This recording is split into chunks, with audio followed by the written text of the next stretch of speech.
इस वीडियो में हम लोग कंप्लीटली जानेंगे एआईएस के बारे में कि आखिर एआईएस क्या होता है, एनुअल इंफॉर्मेशन स्टेटमेंट क्या होता है। तो देखिए, अगर आप आईटीआर फाइल कर रहे हैं तो आपके लिए ये बेहद जरूरी है कि आप अपना आईटीआर फाइल करने से पहले अपना एआईएस जरूर देखें। ये एक डिस्क्लेमर है, क्योंकि अगर विदाउट मतलब आप अपना आईटीआर एआईएस देखे बिना अगर अपना आप आईटीआर फाइल करते हैं तो कुछ इश्यूज आ सकते हैं। आपको कुछ ऐसा इंफॉर्मेशन हो सकता है जो आपको आइडिया ना हो और आपका एआईएस में रिपोर्टेड हो। तो ये सारा चीज में हम लोग को एआईएस हेल्प करता है। तो आखिर ये है क्या? बोलता है what is annual information statement, AIS. तो बोलता है annual information statement is comprehensive view of information of a tax payer displays in 26 as. देखिए, एआईएस से पहले क्या हुआ करता था, फॉर्म 26 एएस हुआ करता था। वहां पे उससे उसमें जितना भी डिटेल्स कैप्चर होता था उससे भी ज्यादा जो एरिया है, उससे भी ज्यादा ब्रॉडर एरिया जो है वो किसका है, एआईएस का है। Tax payer can view and provide, है ना, टैक्स पेयर देख सकता है और provide feedback on information displayed in AIS. इसका मतलब क्या है कि अगर एआईएस में कुछ भी डेटा दिख रहा है तो उस पर जो टैक्स पेयर है वो प्रोवाइड ये आपका फीडबैक दे सकता है कि आखिर वो सही है कि गलत है। अगर सही है तो कितना सही है, कितना गलत है। AIS shows both reported value and modified value, that is value after considering taxpayer feedback under each section, that is TDS, SFT, other information। मतलब क्या हुआ कि अगर आप मान लीजिए किसी भी चीज को फीडबैक देके उसको रिड्यूस कर दिए या फिर उसको बढ़ा दिए तो वहां पे दोनों अमाउंट दिखेगा आपका, जो प्रीवियसली जो रिपोर्टेड था और जो आप सुधारे हैं वो चीज। ऑब्जेक्टिव क्या था एआईएस लाने का? तो एआईएस का ऑब्जेक्टिव है displays complete information to the tax payer with the facility to capture online feedback. सबसे फर्स्ट क्या है कि जो जैसे देखिए 26 एएस में क्या था कि वहां पे फीडबैक का फैसिलिटी नहीं हुआ करता था। वहां पे जो दिख रहा है वो दिख रहा है, उसमें आप कुछ नहीं कर सकते थे, सिर्फ देख सकते थे। लेकिन एआईएस में वो चीज नहीं है। एआईएस आपको एक मौका देता है कि भैया नहीं, अगर आपको कोई भी इश्यू दिख रहा है इसमें, वो लग रहा है आपको कि नहीं इसमें कुछ गलती है, तो आप उसको फीडबैक के थ्रू आप सुधार सकते हैं। नेक्स्ट क्या है, promotes voluntary compliance and enable seamless pre feeling of return. इसका क्या मतलब होता है? इसका ये मतलब होता है कि ये आपको बताता है कि भैया आप जो आईटीआर फाइल करिएगा ना वो प्री फिल्ड है। आपका जितना भी इंफॉर्मेशन इनकम टैक्स के पास है वो सारा इंफॉर्मेशन आपको एआईएस में दिख जाएगा। वहां से आप डेटा उठाइए और अपना आईटीआर फाइल कर दीजिए। नेक्स्ट है डेटर नॉन कंप्लायंस। मतलब क्या है, वो तो मतलब बहुत ज्यादा कंप्लायंस का जरूरत। बोलता है for more information navigate AIS under E filing system. अभी हम लोग देखेंगे लॉगिन करके कि एआईएस को कैसे देखते हैं। बोलता है कि what is the difference between AIS and 26 as. तो देखिए, ए 26 एएस में क्या था कि वो लिमिटेड था। उसमें क्या है ना कि ना ही आप फीडबैक दे सकते हैं, ना उसको एडिट कर सकते, कुछ नहीं कर सकते। लेकिन यहाँ पे एआईएस में क्या है, आप वहां पे आपका हर एक डिटेल वहां पे फेच करेगा। वही बोलता है AIS is extension of form 26 AS, मतलब 26 एएस से भी ज्यादा वो एक्सटेंडेड है।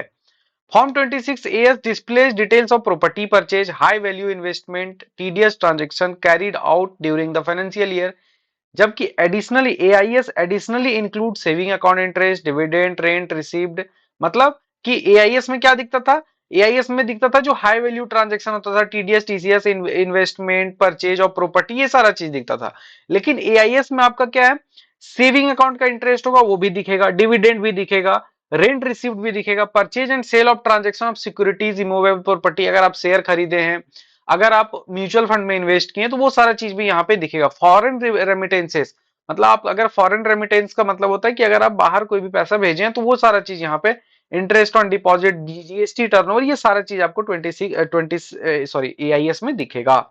AIS also provide the taxpayer the option to give feedback on the transaction reported. Further aggregation of transaction from source level is also reported in T। मतलब क्या है, AIS में क्या है, आपको पता भी चलेगा कि कौन रिपोर्ट किया है, क्या है, नहीं है, कहां से आया, ये सारा चीज है।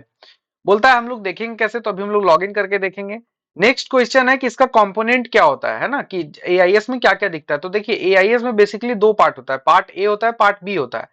पार्ट ए में आपका क्या है, जनरल इंफॉर्मेशन है। जनरल इंफॉर्मेशन का क्या मतलब होता है कि जनरल इंफॉर्मेशन कहने का मतलब है कि उसमें सिर्फ आपका पर्सनल डिटेल, आपका नाम, आपका पैन, आपका मास्क, आधार, आपका डेट ऑफ बर्थ, तो ये सारा चीज कहाँ दिखेगा, जनरल इंफॉर्मेशन में दिखेगा। आपका ईमेल एड्रेस, आपका मोबाइल नंबर, वो सारा चीज, आपका एड्रेस सारा वहां पे दिखेगा। पार्ट बी में सारा डिटेल्स आपका जो भी फाइनेंशियल ट्रांजेक्शन है, चाहे वो एसएफटी हो, स्पेशल फाइनेंशियल ट्रांजेक्शन हो, पेमेंट ऑफ टैक्सेस है, डिमांड रिफंड है, अदर इंफॉर्मेशन है। अच्छा, यहाँ पे सारा चीज आपको दिखेगा। अदर इंफॉर्मेशन में आपका टीडीएस हो गया, जो भी ट्रांजेक्शन है सब यहाँ पे दिख जाएगा।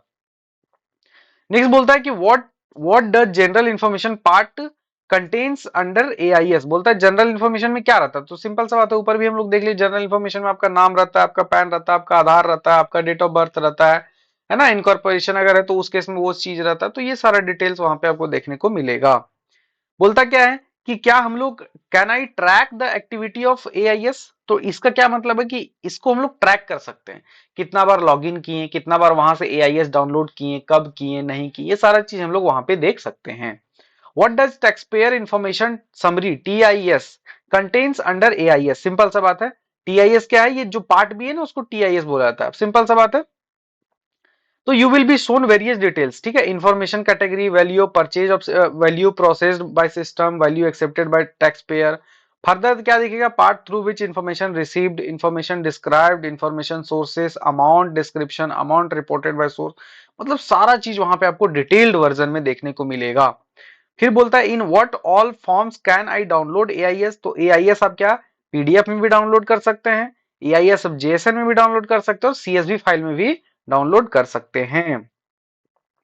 नेक्स्ट और इंपॉर्टेंट क्वेश्चन क्या है यहाँ पे कि आपका क्या है, why I get any confirmation on submission of AIS feedback. बोलता है यस, है ना, sorry, would I get any confirmation, तो बोलता है हाँ, after successful submission of your feedback AIS information the activity will tab will be updated and you will be able to download acknowledgement receipt of the same email and SMS confirmation submission. मतलब क्या है, अगर आप feedback दे रहे हैं तो वहां से आप उसको आप तुरंत एक्नॉलेजमेंट भी आपको वहां से मिल सकता है।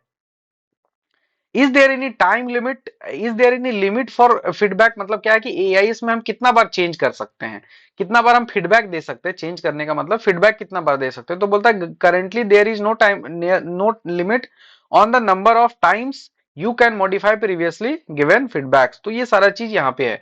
अब चलिए हम लोग प्रैक्टिकली आपका हम लोग लॉग इन करते हैं और एआईएस को समझते हैं वहां पे। तो देखिए आपको सिंपली लॉगिन करना है और यहाँ पे ऊपर में ही आपको एआईएस का टैब दिख जाएगा। यहाँ पे क्लिक करने के बाद बोलेगा एनुअल इंफॉर्मेशन सिस्टम। आप जैसे प्रोसीड पे करिएगा एक ये नया टैब में आपको लेके चला जाएगा, और यहाँ पे जैसे आप लॉगिन करिएगा तो आपको यहाँ पे ये सारा चीज आपको डिटेल्स यहाँ पे दिखेगा। देखिए होम है, एआईएस है, ई कैंपेन, ई वेरिफिकेशन, रिपोर्ट्स, एक्टिविटी, आप सारा चीज यहाँ से देख सकते हैं। लेकिन मेनली जो है इंस्ट्रक्शन यहाँ पे दे रहा है। उसके बाद क्या है, एआईएस पे आप क्लिक करिए। एआईएस पे क्लिक करने के बाद देखिए सिंपल सा बात है, टैक्स पेयर इन्फॉर्मेशन समरी है और यहाँ पे एनुअल इन्फॉर्मेशन समरी है, और ऊपर में ईयर है, जिस भी ईयर से रिलेटेड आपको, यहाँ पे असेसमेंट ईयर नहीं है, यहाँ पे फाइनेंशियल ईयर है। जिस भी फाइनेंशियल ईयर से रिलेटेड आपको डेटा देखना है तो आप यहाँ पे उसको सेलेक्ट कर लीजिए। इसमें आपको क्या होगा, इसमें आपको अपना डिटेल्स दिखेगा, टैक्स पेयर इन्फॉर्मेशन समरी दिखेगा।